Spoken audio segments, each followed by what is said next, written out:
Hey everybody, in this video I'm going to be showing you guys how to dispute BMO debit card charge. So before we get started, I just want you guys to like this video and subscribe to our YouTube channel for more amazing helpful content like this. With that all being said, let's get started with today's video.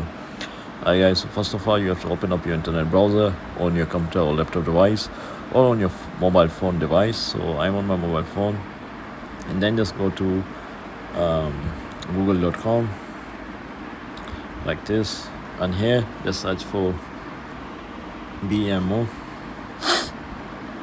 and then just click on the first link, and now you should be redirected to this page. So once you're on this page, just click on the three dots.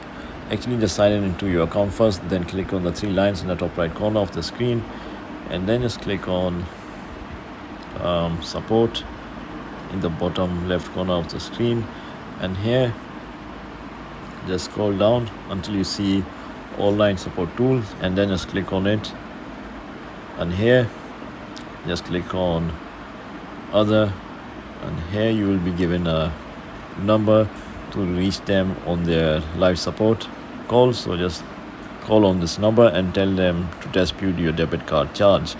So it's that simple guys. If you found this video to be helpful, then thanks for watching, and I'll see you in the next video very soon. Peace.